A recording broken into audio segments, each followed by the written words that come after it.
Bonjour, je suis contente que tu es là. Vers qui est-ce qu'on doit regarder quand on est troublé et quand tout semble s'écrouler autour de nous? Quand nous sommes bébés, nous regardons à nos parents, n'est-ce pas? Dieu nous a donné des parents pour nous protéger et pour nous guider. Plus tard, nous apprenons à chercher conseil de nos enseignants et enseignantes et de notre pasteur et de sa femme. Mais malheureusement, nous avons tendance aussi de regarder ce que les médias et nos copains disent est populaire pour nous dire quoi faire. Pense-y, quand j'étais jeune, les médias disaient qu'une fille devait porter des franges énormes. Et je te dis énormes, une queue de cheval sur le dessus de la tête, avec une affaire pour le tenir à quelques pouces dans l'air. Vraiment? C'était bien populaire, mais ce n'était pas le meilleur choix, je crois, pour entretenir les cheveux, hein? Donc, vers qui est-ce qu'on doit regarder pour nous guider quand tout autour de nous semble s'écrouler, quand tout est difficile et rien ne semble stable? Bonne question. Connais-tu déjà la réponse? J'espère que tu la connais. Même si je dois avouer qu'il y a une différence entre connaître la bonne réponse et agir selon la bonne réponse. Mais par la grâce de Dieu, regardons ensemble à ce que la Bible nous dit. Et un petit avertissement, la classe sera un peu différente aujourd'hui.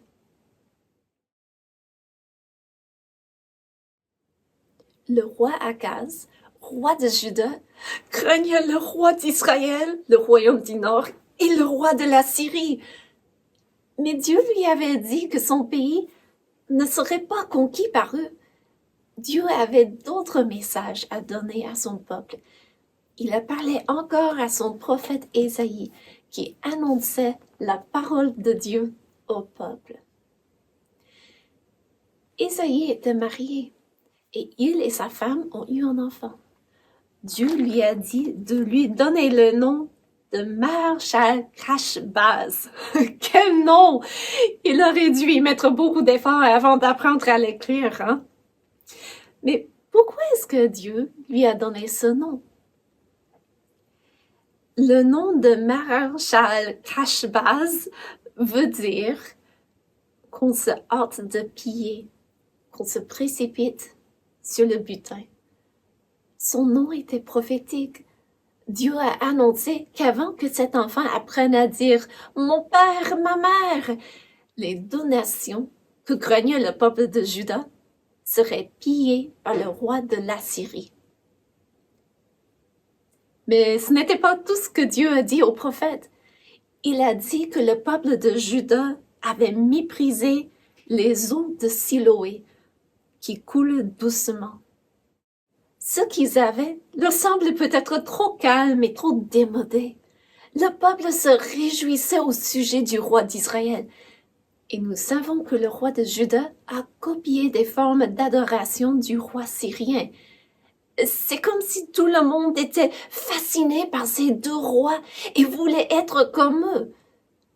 Mais Dieu leur avertissait par le nom qu'il a donné au fils d'Ésaïe que ces deux rois, qui trouvaient la crème de la crème, iraient en captivité par le roi de la Syrie. Comment serait-ce de nos jours? Faisons une histoire inventée pour nous aider à comprendre ce qui se passait à ce moment-là parmi le peuple de Juda.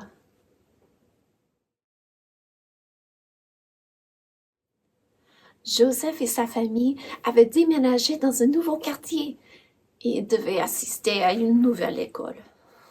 Au début, il n'a pas aimé ça du tout. Ses amis lui manquaient. Il n'aimait pas s'asseoir seul pendant l'heure du dîner. Mais pendant qu'il mangeait seul, il avait du loisir pour observer les autres enfants à son école. Il y avait un groupe de garçons qui faisaient partie d'un club d'échecs. Ils avaient l'air sympathiques. Mais Joseph ne connaissait rien des échecs. et ne trouvait pas courage d'aller parler avec eux. Oh, il y avait des filles, oui, mais il ne leur faisait pas attention et parlait trop à son avis. Mais il y avait aussi un groupe de garçons plus âgés que lui. Ils avaient l'air forts et tout le monde s'écartait quand ils voulaient passer. Tout le monde leur laissait aller à la tête des lignes. Ils disaient de gros mots, comme si ce n'était rien. Et ils portaient des chaussures toujours à la dernière mode. Ils impressionnaient beaucoup Joseph et il voulait être cool comme eux. Un jour, Joseph a décidé de pousser ses copains dans le corridor, comme il avait vu faire les grands garçons. « Tassez-vous » Puis un gros mot s'est échappé de ses lèvres. Il savait qu'il ne devait pas parler comme cela. Maman l'avait averti bien des fois. Mais ça sonnait bien, il lui semblait. Ça sonnait comme s'il était un grand et puissant et pas un petit garçon. Mais Joseph n'avait pas vu un des enseignants derrière lui. L'enseignant a mis sa main sur son épaule et a dit « Viens avec moi, jeune homme ». Il l'a guidé jusqu'au bureau du directeur de l'école. Aïe, aïe, aïe. Joseph était assis là, ne savait pas ce qui lui arriverait. Quand le directeur l'a dit d'entrer dans son bureau, Joseph avait la bouche sèche. Elle dirait être puni? Comme serait sa punition? Il ne savait pas. « Assieds-toi », a dit le directeur. « Dis-moi pourquoi tu es ici. » Joseph a commencé par donner des excuses, mais le directeur lui a posé des questions et a fini par comprendre que Joseph avait maltraité ses copains. Il a dit « On n'aime pas les bullies ici à l'école. Tu comprends que c'est ce que tu as fait. » Il semblait réfléchir. Puis le directeur a demandé « Est-ce que tu participes à un club après l'école? » « Oui, monsieur. » Le club de la bonne nouvelle, a-t-il presque chuchoté. Il avait honte de le dire. « C'est bien. Je vais demander à la madame en charge de parler avec toi. Elle saura comment t'aider. » « Oui, voici ta punition pour cette fois-ci. Et je vais aussi appeler tes parents. Mais je t'avertis, la prochaine fois qu'on te trouve en train d'intimider les copains, les conséquences seront plus sévères. Est-ce que tu me comprends? » « Oh, oui, monsieur, je comprends. » « C'est compris. Maintenant, c'est trop tard pour que tu retournes en classe. Je vais demander à une secrétaire de t'amener à la salle où se rencontre ton club. Attends. » Il a pris son téléphone pour envoyer un texto, puis il a appelé une secrétaire. Joseph était content que la plupart des jeunes étaient toujours dans leur classe. Il avait honte d'être escorté par la secrétaire comme un tout petit bébé. « Joseph, salut! Je suis contente de te voir, » a dit Madame José, la monitrice en charge du club de la bonne nouvelle. « Comment ça va, Joseph? Salut! »« Salut, » a répondu Joseph. « Le directeur m'a dit que tu as eu une journée difficile. Veux-tu me dire ce qui s'est passé? » a-t-elle demandé. « Nous avons du temps devant nous et je suis à l'écoute. » Elle avait l'air très sympathique. D'abord, Joseph décrivait comment les copains lui bloquaient le passage et qu'il devait les pousser pour se frayer un chemin. Mais plus qu'elle posait des questions, plus il devait avouer la vérité. « Tu sais quoi, Joseph? Je pense que tu as le même problème qu'avait le peuple de Juda autrefois. » « Quoi? » voulait-il savoir. « Qu'est-ce que tu veux dire? Elle a souri. Je viens de lire dans le livre d'Ésaïe quelque chose qui m'a aidé et qui va t'aider toi aussi, si tu veux. Ça parle du problème que tu as. Mais tu n'es pas le seul, a-t-elle rajouté rapidement. C'est le même problème que j'ai, moi. Et j'avais besoin, moi aussi, de lire dans la Bible comment résoudre ce problème que j'ai. Joseph a froncé ses sourcils. C'est quoi le problème? Est-ce que le directeur va appeler tes parents? Non, a-t-elle dit, et je n'ai pas besoin d'aller m'asseoir dans son bureau. Mais ça ne m'empêche pas d'avoir des conséquences à subir quand je fais de mauvais choix. Viens t'asseoir ici avec moi et je te montrerai ce que j'ai lu dernièrement dans ma Bible. Ils se sont assis et Madame José a ouvert sa Bible. Ah, nous voilà. Dans ce chapitre, nous savons la prophétie que Dieu a donnée au peuple de Juda. Ils faisaient trop d'attention au roi d'Israël et au roi de Syrie, malgré le fait que Dieu leur avait averti que ces deux rois et leur peuple n'allaient pas durer longtemps. Le peuple de Juda voulait faire comme eux. Il voulait leur imiter. Il cherchait ces mots. Comme nous avons tous le désir d'imiter ceux qui ont l'air puissants et cool, Joseph a fait signe de tête. Il comprenait qu'elle voulait dire comme lui. Il faisait comme les grands garçons méchants. Mais regarde avec moi, a-t-il poursuivi. Ésaïe parle ici, au verset 9. Écoute ce qu'il dit au peuple. Poussez des cris de guerre, peuple, et vous serez brisés. Prêtez l'oreille, vous tous qui habitez au loin. Préparez-vous au combat, et vous serez brisés. Préparez-vous au combat, et vous serez brisés. Formez des projets, et ils sont anéantis. Donnez des ordres, et ils seront sans effet, car Dieu est avec nous. Selon toi, Joseph, qu'est-ce que ça veut dire? Je ne sais pas. Réfléchis-y. Il y avait des personnes qui pensaient qu'en se préparant pour la guerre, ils pouvaient prendre le dessus sur d'autres. Ils formaient des projets et donnaient deux ordres. Mais quel serait le résultat de tout cela? Joseph a lu les versets de nouveau. Ils seraient brisés, voulait-il savoir. Dieu a raison, a-t-elle affermi. Leur projet serait brisé, anéanti, sans effet. Et pourquoi? Elle attendait qu'il lui donne une réponse. Parce que Dieu était avec son peuple. C'est ça! Mais ce peuple, qui devait connaître Dieu, était fasciné par leurs ennemis. Ils voulaient être comme eux. Au lieu de chercher à suivre les conseils de Dieu, ils cherchaient à agir comme leurs ennemis. Joseph a froncé ses sourcils. Ça ne fait pas de bon sens. Tu as raison, a dit Madame José. Ça ne fait pas de bon sens d'imiter nos ennemis.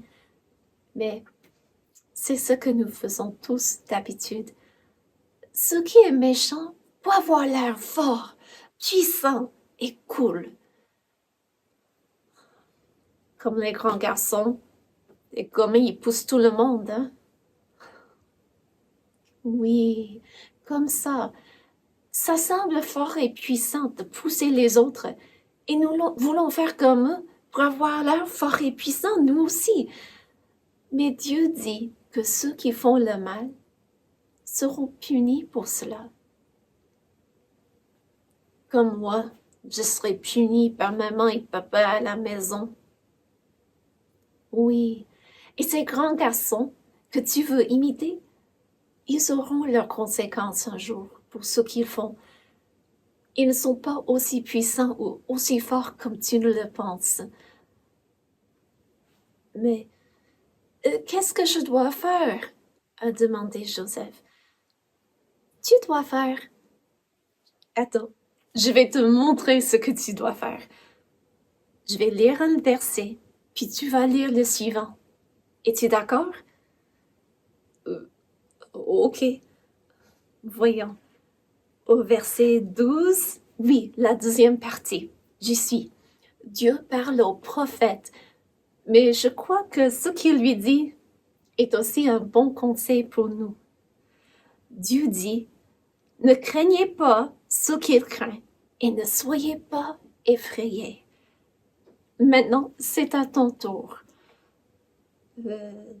C'est l'Éternel des armées que vous devez sanctifier. C'est lui que vous devez craindre et redouter. Est-ce que tu comprends, Joseph? Dieu a dit à Ésaïe de ne pas craindre ceux qui menaçaient son peuple. Ésaïe devait faire plutôt quoi? Joseph savait qu'elle voulait qu'il trouve la réponse lui-même. Il cherchait dans son verset, murmurant à lui-même. C'est l'Éternel des armées que vous devez sanctifier. Il a levé la tête. Je dois sanctifier Dieu, voulait-il savoir. Madame José hochait la tête. Oui, au lieu de craindre les ennemis et de faire comme eux, tu dois sanctifier Dieu. Et comment penses-tu que tu peux faire cela?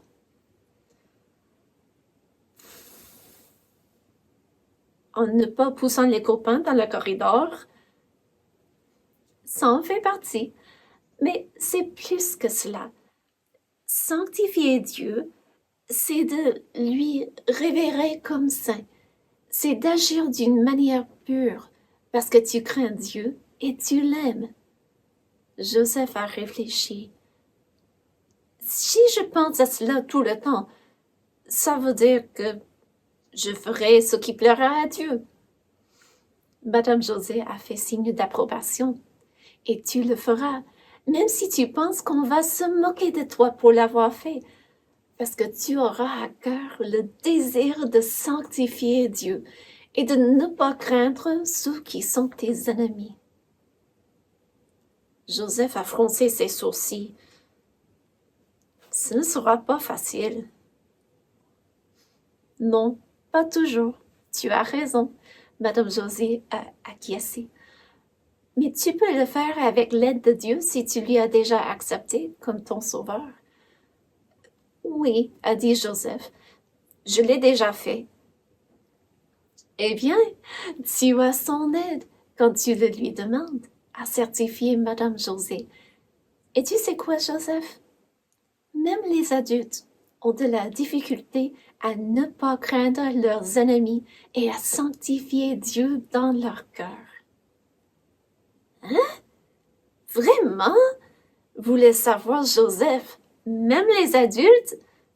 Vraiment, a affirmé Madame José. C'est pour ça que nous trouvons ces versets ici, dans la Bible. Le message que Dieu a donné à Ésaïe pour son peuple est aussi un bon conseil pour nous à suivre. Eh bien, comment peux-tu suivre ce conseil? En ne pas poussant les copains dans le corridor. Oui, et laisse-moi ajouter une autre chose. Le veux-tu? D'accord. Merci. Au lieu de regarder et de vouloir imiter ceux qui te semblent forts et puissants, vers qui peux-tu regarder pour te donner un exemple de ce que tu dois faire? Vers Jésus. Je dois être comme lui. Tu as raison, Joseph. Prions, parce que les autres enfants arrivent bientôt. Puis écoute bien. Parce qu'un des chansons aujourd'hui dans le club va t'aider à te rappeler de ce que tu viens d'apprendre. Ils ont prié et Joseph a pris sa place habituelle. Puis les autres enfants sont arrivés et Madame José a annoncé: citons notre verset, puis nous allons chanter. Le verset, c'est Ésaïe 48, 17. Ainsi parle l'Éternel, ton Rédempteur, le Saint d'Israël. Moi, l'Éternel, ton Dieu, je t'instruis pour ton bien. Je te conduis dans la voie que tu dois suivre. Ésaïe 48, 17. Nous devons nous rappeler de suivre les instructions de Dieu. Pourquoi? Parce qu'il nous dit qu'il va nous aider à lui sanctifier dans nos cœurs. Maintenant, tout le monde est debout. Chantons quand tout va bien. Quand tout va bien ou quand tout va moins bien, regarde à Jésus, car il est près de toi. Oui, quand tout va bien ou quand tout va moins bien, quand tout va de travers, regarde à Jésus. Quand tout est gris et quand rien ne va plus, regarde à Jésus, car il est près de toi. Oui, quand tout est gris et quand rien ne va plus, pour retrouver la joie, regarde à Jésus.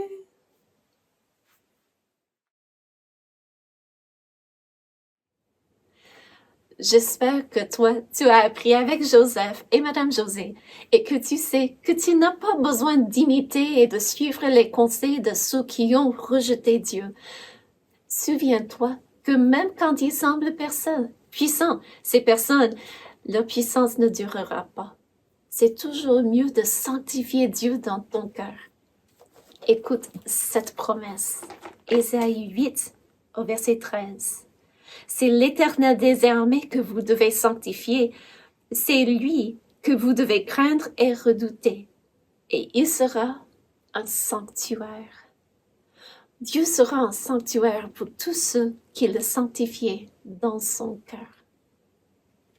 Oui, prenons du réconfort dans le fait que Dieu est un sanctuaire pour ceux qui le sanctifient. Merci d'être là. Et Dieu voulant, à la prochaine. Au revoir.